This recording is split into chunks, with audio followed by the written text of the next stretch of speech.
রমেশ, কি রে, কই গেলি তুই? আসছি ঠাম্মা।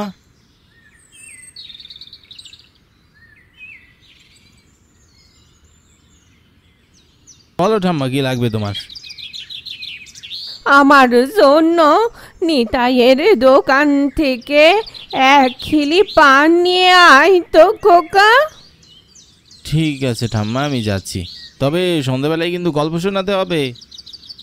ঠিক আছে, তাই হবে। এখন পান নিয়ে আয়। নিতাইয়ের দোকানের কালো জিরা দিয়ে পান আমার কাছে অমৃত লাগে।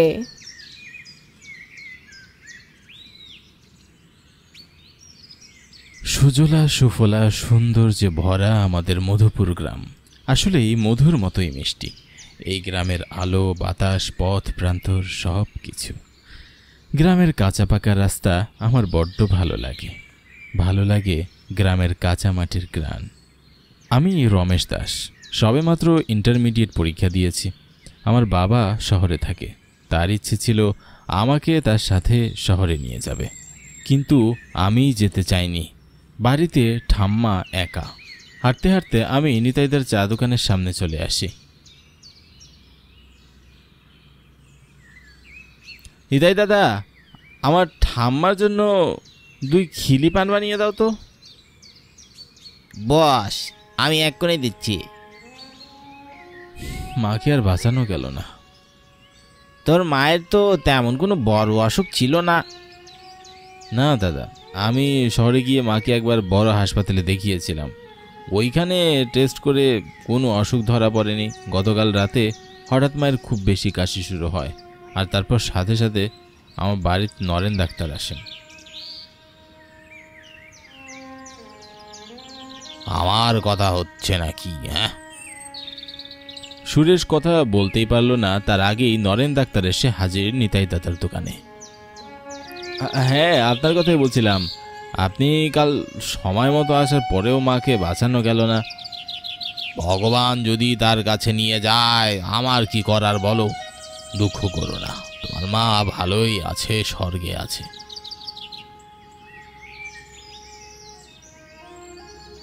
নরেন ডাক্তার আমার পাশে বসেন। নরেন ডাক্তার আমার দিকে তাকায়, আমার খুব কাছে মুখ নিয়ে বলে, তোমার ঠাম্মাকে দেখে রেখো, সেবা যত্ন করো। হঠাৎ নরেন ডাক্তারের এ কথায় আমি অবাক হয়ে যাই, কিন্তু মুখে কিছুই প্রকাশ করি না। চারপাশ অন্ধকার হয়ে আসতে লাগলো। একটু পরেই মুষলধারে বৃষ্টি হবে, আর তাই আমি বেশিক্ষণ না বসে পান নিয়ে বাড়ির পথে হাঁটতে শুরু করলাম। নরেন ডাক্তারের কথা ভাবছি। নরেন ডাক্তার এই গ্রামে থাকলেও লেখাপড়ার জন্য শহরে যায়। শুনেছি বিদেশ থেকেও নাকি তিনি ডিগ্রি নিয়েছেন, তবে এসব ব্যাপারে আমি তেমন কিছুই জানি না। নরেন ডাক্তার একাই থাকেন। বেশ কমাস নরেন ডাক্তার হঠাৎ গ্রামে চলে আসেন। কিছু মাস পর এসে পুনরায় গ্রামে রোগী দেখতে শুরু করেন। লোকমুখে শুনেছি নরেন ডাক্তার বেশিরভাগ সময় রাতের বেলা রোগী দেখেন। আকাশ কুসুম চিন্তাভাবনা করতে করতে আমি বাড়ির সামনে চলে আসি।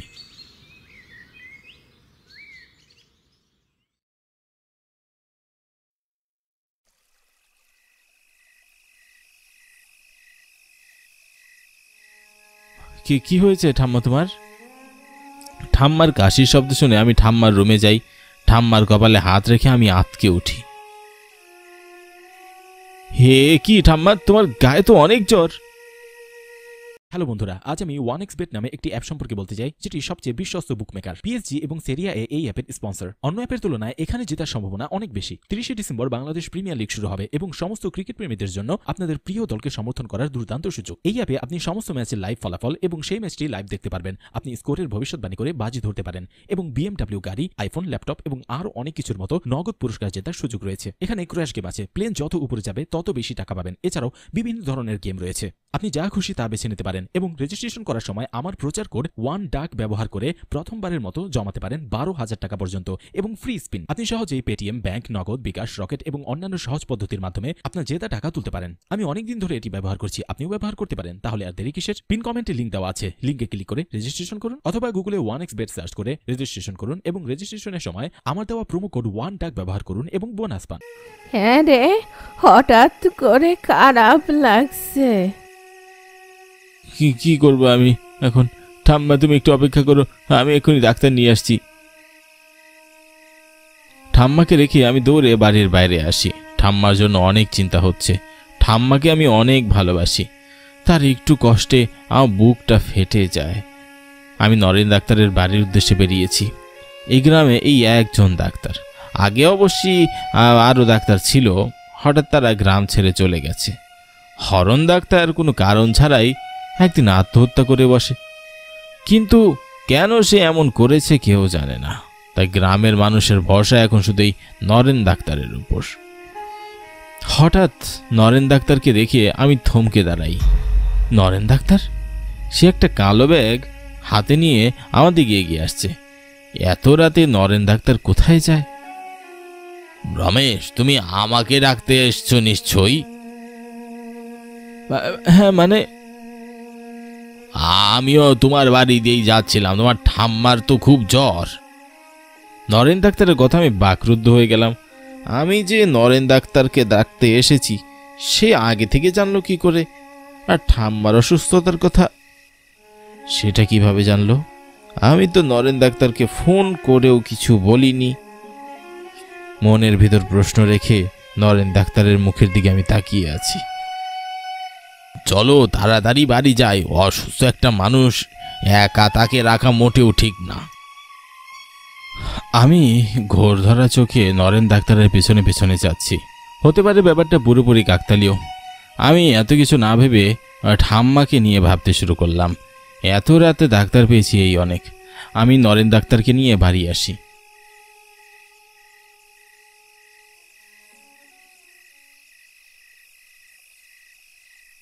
নরেন ডাক্তারকে দেখে হঠাৎ ঠাম্মা চিৎকার করে ওঠে, রমেশ, তুই এই ডাক্তারকে কেন আনলি?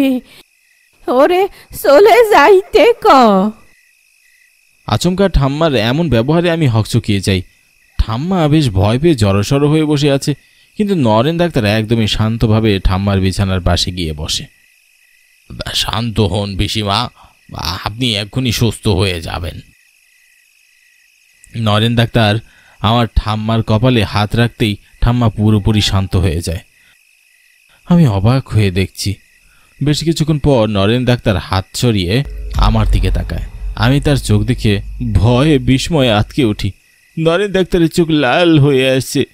হঠাৎ চোখ লাল হয়ে যাওয়ার কোনো রকম ব্যাখ্যা আমি পেলাম না। আমাকে অবাক করে নরেন ডাক্তার বলে ওঠে, তোমার ঠাম্মা কিছুক্ষণ ঘুমাবে, তাকে বিশ্রাম নিতে দাও। ঠিক আছে কাকা, আমি এখন আসি। তবে নরেন কাকা, আপনার ফিস আমি কাল দিব। ঠাম্মার কাছে টাকা, ঠাম্মা তো এখন অসুস্থ। তোমার ঠাম্মা থেকে আমি নিয়ে নেব। নরেন ডাক্তার ব্যাগটা নিয়ে চলে যায়। আমি তাকে কিছুটা পথ এগিয়ে দিই।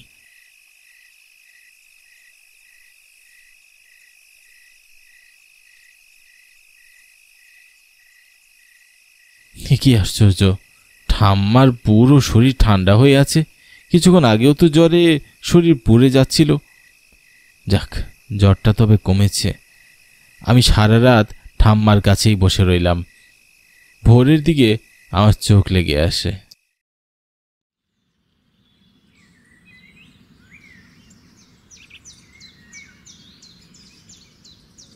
সকাল হতেই আমার ঘুম ভেঙে যায়। চোখ মেলে তাকাই, ঠাম্মা এখনো শুয়ে আছে। আমি ঠাম্মার কপালে হাত রাখি। বরফ ঠান্ডা। মানুষের শরীর তো এত ঠান্ডা হতে পারে না। ঠাম্মা, ও ঠাম্মা, উঠো, দেখো কত সকাল হয়ে গেছে। ঠাম্মা, ও ঠাম্মা, উঠো না। বেশ কিছুক্ষণ ডাকার পরও ঠাম্মা সাড়া দিল না, এমনকি একটু নড়লও না। কেমন যেন সন্দেহ হতে লাগলো। ও ঠাম্মা, তুমি আমায় ছেড়ে যেতে পারো না। ও ঠাম্মা গো, তুমি আর বাবা ছাড়া আমার কেউ নেই, আমাকে এখানে কিছুও না।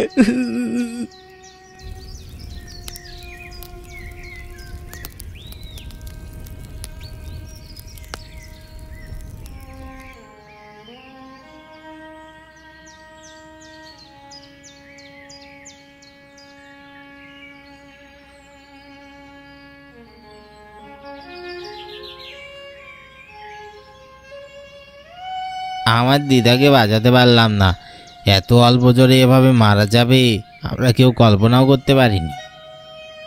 তো তোমার দিদা আবার কখন মারা গেছে? এই গতকাল রাতে। নগেন ডাক্তার কি তোমাদের বাড়িতে গিয়েছিল? হ্যাঁ, সময় মতো নগেন ডাক্তার এসেছে, কিন্তু তারপরও না দিদাকে বাঁচাতে পারিনি। গণেশের কথায় হঠাৎ আমার টনক নড়ে গেল। কয়েক মাস ধরে এই গ্রামে বহু বয়স্ক মানুষ মারা যাচ্ছেন। সবাই রাতের বেলা মারা যায়, কারোরই তেমন কোনো গুরুতর অসুখ থাকে না। আর সব ঘটনার সাথেই এই নরেন ডাক্তার জড়িত। হঠাৎ সেদিন রাতে নরেন ডাক্তার নিজে থেকেই আমার বাড়িতে এসেছিল। ঠাম্মার যে জ্বর সেটাও সে আগে থেকেই জানত।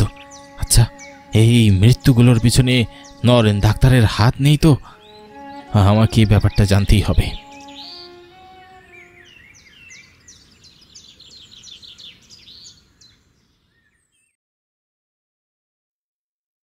যেই ভাবা সেই কাজ। আমি রাতের বেলা নরেন ডাক্তারের বাড়ির কাছে একটা বড় গাছের পিছনে গিয়ে লুকিয়ে পড়ি। অপেক্ষা করতে থাকি, আমি যদি ভুল না হই নরেন ডাক্তার আজ রাতেও রোগী দেখার জন্য বাইরে বেরোবে, আর তখনই আমি তার পিছু নিব। কেন যেন ঠাম্মার মৃত্যুটা আমি মেনে নিতেই পারছি না। আমার ধারণা সত্য হলো, নরেন ডাক্তার তার ব্যাগ নিয়ে হেঁটে আসছে।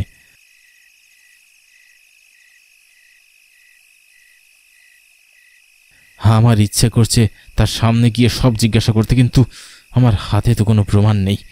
নরেন ডাক্তার আমার দাঁড়ানো গাছ অতিক্রম করে যেতে লাগলো। হঠাৎ থমকে দাঁড়ালো সে। আমি অবাক চোখে তাকালাম। চোখের পলকে নরেন ডাক্তার অদৃশ্য হয়ে গেল। আমি নিজের চোখকেই যেন বিশ্বাস করতে পারছি না। চোখের সামনে থেকে নরেন ডাক্তার কোথায় অদৃশ্য হয়ে গেল। বিস্ময়ের চূড়ান্ত পর্যায়ে পৌঁছে গেলাম আমি। নরেন ডাক্তার কি মানুষ নয় তাহলে? হঠাৎ আমার ঘাড়ে কারো ঠান্ডা নিঃশ্বাস অনুভূতি হতে আমি শিউরে উঠি। আমার পিছনে কে যেন আছে। ভয় আমার বুক দূর করছে। পিছনে ফিরতে সাহস হচ্ছে না। আর তখনই পিছনে একটা পরিচিত কণ্ঠ বলে উঠল, রমেশ, তুই এখানে কি করছিস? আমি চমকে গিয়ে পিছনে ফিরে তাকাই। আমার ঠিক পিছনে নরেন ডাক্তার, তার চোখ লাল টকটকে। কিরে, কি বুঝলি? আমি মানুষ না অন্য কিছু? হ্যাঁ, তুমি আমার ঠাম্মাকে মেরে ফেলেছো তাই না? আর এই গ্রামে সব বয়স্ক মানুষদের তুমি মেরে ফেলছো তাই না? হ্যাঁ, এখন তোকেও মেরে ফেলবো। তুই আমাকে অনুসরণ করেছিস, তোর এত বড় সাহস? দাঁড়া, দেখাচ্ছি মজা। নরেন ডাক্তারের ভয়ঙ্কর কণ্ঠে এমন হিংস্র কথা শুনে আমার নিঃশ্বাস বন্ধ হয়ে আসে। নরেন ডাক্তার ভয়ঙ্কর এক প্রেতাত্মায় পরিণত হয়। শহরে যাওয়ার পথে রোড অ্যাক্সিডেন্টে আমি মারা যাই। তারপর থেকে অশরীরী হয়ে জীবনযাপন করি, কিন্তু ডাক্তারি পেশা আমি ছাড়তেই পারছি না। তাই এই গ্রামে সেই গ্রামে রোগী দেখি। রোগী দেখেন নাকি? মেরে ফেলেন রোগীদের?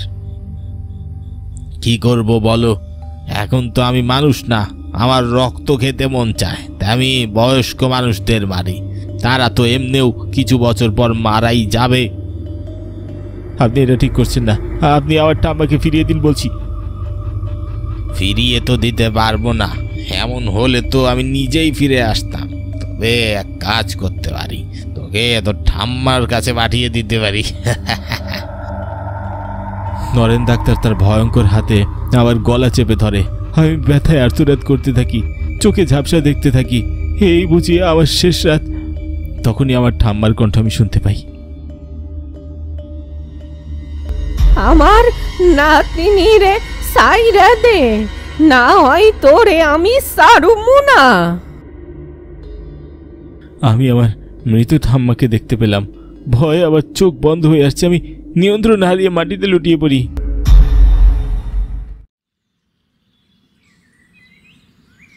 জ্ঞান ফিরে পাই সকালের দিকে।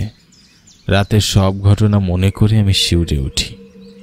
বাড়ির দিকে যেতেই কিছু দূর গিয়ে দেখতে পাই মানুষের ভিড়। আমি ভিড় ঠেলে এগিয়ে গিয়ে দেখি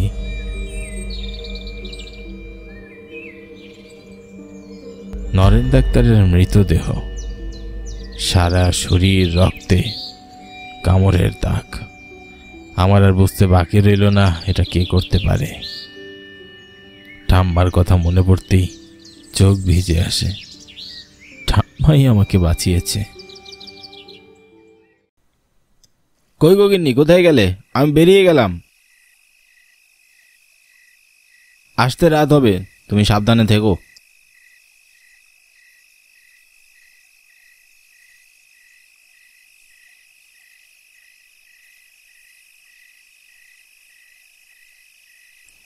আমি কুশল, পেশায় একজন ড্রাইভার। তবে অন্যের গাড়ি নয়, নিজে অনেক কষ্ট করে গাড়িটি কিনেছি। সেসব কষ্টের কথা মনে পড়লে এক দীর্ঘশ্বাস পড়ে। যাকে সেসব কথা। আজ সারাটি বিকেল কীভাবে যে ঘুমের মধ্যেই কেটে গেল টেরই পেলাম না। অনেকদিন পর এমন স্বস্তির ঘুম হলো। ঘুম থেকে উঠে শরীরটাও বেশ ভালো লাগছে, আর কোনো ক্লান্তি অনুভব হলো না। তাই ঠিক করেছি আজ গাড়িটি নিয়ে শহরের দিকে যাব। তাতে বেশ ভালোই ভাড়া হবে মনে হয়। তার মধ্যে আবার রাতও নেমে পড়বে। ভাড়া একটু সকলে ধরেই দিবে। এতে যে 2 পয়সা ঘরে আসবে, আসুক।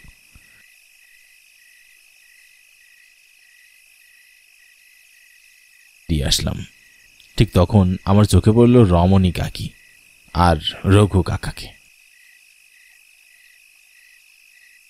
রমণী কাকি হতভম্ব হয়ে এসে আমাকে বলল, কি গো কুশল, তোমার তো দেখাই পাওয়া যায় না। এই নিয়ে মোট 3 বার আসলাম তোমাদের বাড়িতে। এসেই শুনি তোমার গিন্নি বলে তুমি নাকি নাক ডেকে ঘুমাচ্ছ, তাই আর ডাকিনি বাপু। আর এখন একেবারে তৈরি হয়ে এসেছি, আর বাড়ি যাব না।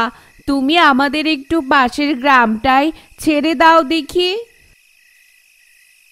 নাই মানে বলি কি কাকি, এই ভোর সন্ধ্যাবেলা ওই দিকটায় আর যাবো না গো। তোমরা বরং অন্য গাড়িতে যাও, আমি আজ শহরে যাব। এত না না করিস, আমাদেরও বেশ তাড়া আছে। বিয়ে বাড়ি বলে কথা, দেরি করলে চলবে? এই ভোর সন্ধ্যাবেলা রওনা দিলে যেতে যেতে তো অনেক রাত হয়ে যাবে গো কাকা। আর ওই গ্রামের মাঝারি শ্মশানটাও তো যে ভালো নয়। আমি যাব না, তোমরা অন্য গাড়ি ডেকে নাও। সে তো আরেক ঝামেলা। তুই থাকতে অন্য কাউকে কেন ডাকবো বল? আর এ সময় তো তাড়াহুড়ো করে গাড়িও পাবো না। চলো না বাপু, এমন করছো কেন? 2 পয়সা না হয় বাড়িয়ে নিও, তাহলেও একটিবার রেখে এসো।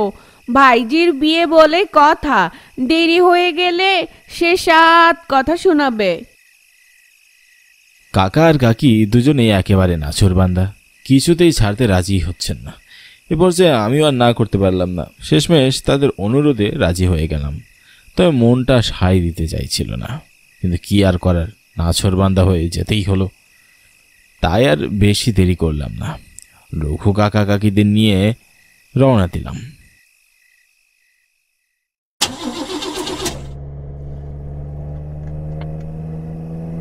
বেশ জোর গতিতে গাড়ি চালিয়ে যাচ্ছি, যাতে তাড়াতাড়ি পৌঁছতে পারি।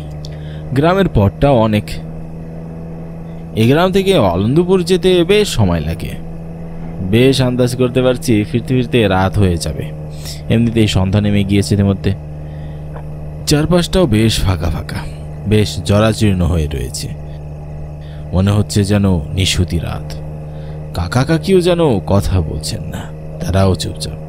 দিকে আমার বুকের ভেতরটা কেমন ধুকধুকানি বাড়ছে। বেশ ভয়ও লাগছে। সে 2 বছর আগের কথা যেন বারবার মনে পড়ছে। কিছুতেই আর টানতে মন চাইছে না। এদিক গাড়ির গতিও বাড়িয়ে ফেলেছি অনবরত। মন চাইছে এই মাঝপথে তাদের ছেড়ে দিতে, কিন্তু তাদের প্রশ্নের উত্তরে কি জবাব দিব এই ভয়ঙ্কর কালো অতীত তো তারা কেউ জানে না। বেশ মনের আনন্দে গাড়ি চালিয়ে যাচ্ছি পাশের গ্রামে। নতুন নতুন গাড়ি কেনায় বেশ আনন্দ হচ্ছিল। নিজের কষ্টের টাকা যে এত দামি একটি গাড়ি কিনতে পেরেছি ভেবেই অবাক লাগছে। আগেও অনেক এরকম রাস্তায় এসেছি, তবে পরিবেশটা এত রোমাঞ্চকর কখনো লাগেনি। গাড়ির জানালা দিয়ে বাহিরের দৃশ্য দেখতে বেশ ভালোই লাগছে। মনে হচ্ছে এই নতুন গ্রামে এসেছি।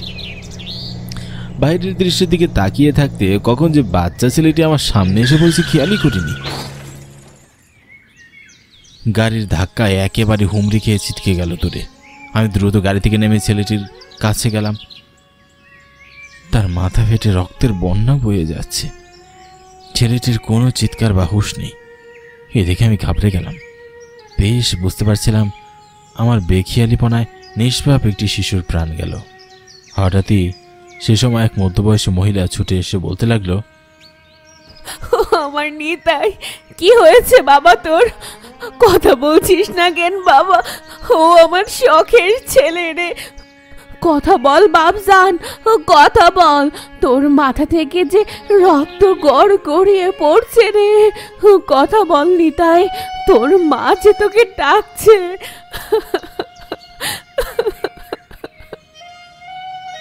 মহিলাটির আর্তনাদে যেন আমার বুকের ভিতরটা দুমড়ে মুচড়ে উঠেছে। অসহ্য এক ব্যথা হচ্ছে বুকের বাঁ পাশটায়। আমি আর সহ্য করতে পারলাম না। খুব অপরাধী মনে হচ্ছিল আমার। আমি কিভাবে এই নির্দোষ ছেলেটাকে মেরে ফেললাম? হঠাৎ এসব কথা মনে হতেই যেন ভরকে উঠলাম। এর মধ্যে গ্রামের প্রায় ঝুমরি শ্মশানের পাশাপাশি চলে এসেছি। এই শ্মশানে ছেলেটির লাশ দাহ করা হয়েছে। মনে এক অপরাধ বোধ নিয়ে বেশ ভয় পাচ্ছিলাম ওর সাথে। তবে কেন পাচ্ছি জানি না, মনে হতে লাগলো কেউ কানের কাছে বারবার আর্তনাদ করছে। বারবার মনে হচ্ছে এই গাড়িতে আমরা ছাড়াও আরো কেউ আছে। আমি আর এসব ভাবতে পারছিলাম না।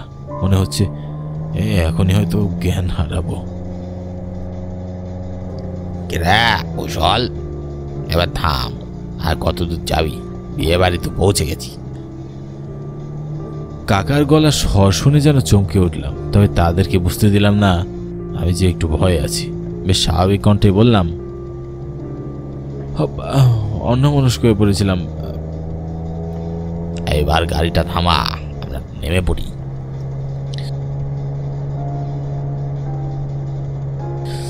রঘু কাকার কথা বলার সাথে সাথে গাড়ির ব্রেক ধরে থামিয়ে দিল। এরপর সকলেই গাড়ি থেকে নেমে পড়লাম।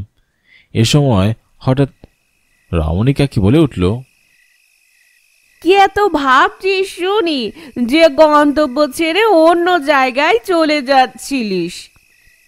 কার কথা ভাবছিলে গো?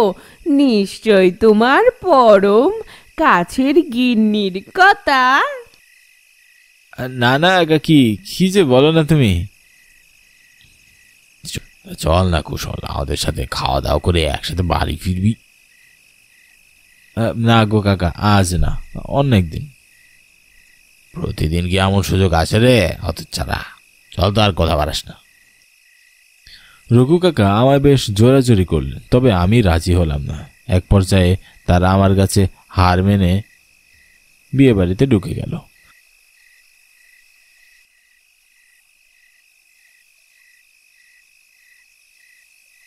আমিও আমার এই শখে গাড়িটি নিয়ে রওনা দিলাম শহরের দিকে। তবে এইবার যেন পরিবেশটা একটু পাল্টে গেল। থমথমে হতে লাগলো সবকিছু। গাড়ির গতি বাড়াতে চাইলেও যেন বাড়ছে না, ঠিক একই গতিতে চলছে। এদিকে হিম করা শীতল হাওয়া গা ঘেঁষে চলে যাচ্ছে। হিমশীতল হাওয়ায় আমার পুরো শরীর শিউরে উঠল। এ সময় আমাকে চমকে দিয়ে হুক্কা হুয়া আর ঘেউ ঘেউ করে শিয়াল আর কুকুর ডেকে উঠল। এতক্ষণ কোনো সারা শব্দ পাইনি, হঠাৎ শিয়াল কুকুর কোত্থেকে এলো? তৎক্ষণাৎ মনে হলো এটি যেন আমার জীবনের সবচেয়ে বড় ভুল। অনিচ্ছা থাকা সত্ত্বেও এসে যেন পৃথিবীর শ্রেষ্ঠ ভুলটা আমি করে ফেলেছি। আধার যেন আরো ঘনিয়ে আসতে লাগলো। গাড়ির সামনে কিচ্ছুটি স্পষ্ট দেখা যাচ্ছে না। অনেক চেষ্টা করলাম, কিন্তু কিছুতেই গাড়ি স্টার্ট নিতে চাইছিল না। গাড়িটি থেকে নামতেও মন চাইছিল না, তবে নিরুপায় হয়ে নামতেই হলো। নেমেই খেয়াল করলাম শ্মশান বরাবর দাঁড়িয়ে আছি। শ্মশানের প্রবেশ পথটার দিকে তাকাতেই বুকের ভিতরটা খচ করে উঠল। সবকিছু আরো থমথমে স্তব্ধ হয়ে গেল। সবকিছু উপেক্ষা করে আমি চটজলদি চাকার দিকে তাকিয়ে দেখতে লাগলাম আসলে সমস্যাটি কোথায়। তবে তেমন কিছু দৃষ্টিগোচর হলো না। তাই গাড়িতে উঠে বসতে যাবো এমন সময় চোখ গেল শ্মশানের দিকটায়। আমার চোখ দুটো যেন অজান্তে বড় বড় হয়ে গেল। হে যেন এক অবিশ্বাস্য ব্যাপার। কিছুতেই যেন চোখকে বিশ্বাস করতে পারছিলাম না। অনবরত শরীর থরথর করে কাঁপতে লাগলো। বুকের ভেতরটা অজানা এক ভয়ে হাহাকার করে উঠল। কি করব বুঝে উঠতে না পেরে এমন সময় চোখের সামনে উপস্থিত হলো সেই মহিলাটি, যার সন্তান আমার গাড়ির সাথে ধাক্কা খেয়ে মারা যায়। তবে সেদিনের মহিলাটি আর আজকের মহিলাটির মধ্যে বেশ পার্থক্য। মহিলাটির চোখে মুখে রাগ, ক্ষোভ আর রক্তের রক্তবর্ণ হয়ে রয়েছে তার দু চোখ। পুরো শরীর যেন কেউ তাকে আছড়ে আছড়ে ক্ষতবিক্ষত করে দিয়েছে। মহিলাটি এক দৃষ্টিতে আমার দিকে তাকিয়ে রইল, আর এদিকে আমার বুকের ভেতরটা দুমড়ে মুচড়ে ছারখার হয়ে যাচ্ছে। পালাতে চাইলে যেন মনে হচ্ছে দুপা মাটিতে আটকে আছে, আর কিছুতেই ছাড়ছে না। এ সময় কর্কশ কণ্ঠে মহিলাটি বলে উঠল, বল, আমার ছেলে তোর কি ক্ষতি করেছিল যে তার শাস্তি হিসেবে তার প্রাণটাই কেড়ে নিলে? আমার সন্তান তো অসহায় ছিল, তারপরও তুই তাকে কেন মেরে ফেললি? বল, কেন আমার বুকটা ফাঁকা করে দিলি? আমি জানি আমি ভুল করেছি, দয়া করে আপনি আমাকে মাফ করে দিন। আমি নিজেও বুঝতে পারিনি যে এত বড় একটা অঘটন ঘটে যাবে। সেদিন আমি ইচ্ছা করে আপনার ছেলেকে মারিনি। আপনি দয়া করে আমার বোঝার চেষ্টা করুন, এটি নিতান্ত একটি ভুল ছিল। না না না, আমি বিশ্বাস করি না তুই ইচ্ছে করে আমার ছেলেকে মেরেছিস। আমি জানি। এত কিসের রাগ তোর আমার ছেলের প্রতি? বল, আমাকে এক্ষুনি বল, নয়তো তোর গর্দান আমি নিয়ে নিব, আর সেই রক্তে আমার ছেলের আত্মাটার মুক্তি দিব। দয়া করে আপনি আমাকে মারবেন না, দয়া করে আমায় ছেড়ে দিন। আমি আপনার ছেলেকে ইচ্ছে করে মারিনি। দয়া করে আমার কথাগুলো একটু বোঝার চেষ্টা করুন না। তুই আমার কোল খালি করেছিস, আর আমি তোকে এত সহজেই ছাড়বো? কখনো না। সেদিনের ওই ঘটনার পর আমি নিজেও আর বেঁচে থাকতে পারিনি। নিজের শ্বাসকষ্ট আর হার্ট অ্যাটাক হয়ে আমি নিজেই মারা যাই। আর আজ তোর পালা, আমার ছেলের মৃত্যুর প্রতিশোধ নিব। একথা বলে মহিলাটি আমার গলায় এক হাত দিয়ে চেপে ধরলো। আমি যেন আর কিছুতেই নিঃশ্বাস নিতে পারছিলাম না। প্রাণ চাই চাই অবস্থা। বাঁচাও বাঁচাও বলে চিৎকার করতে চেয়েও যেন পারলাম না। মুহূর্তেই সব কিছু স্তব্ধ হয়ে গেল। চোখ দুটোর সামনেও যেন ঘনিয়ে এলো কালো আধার। প্রাণটা বেরিয়ে গেল।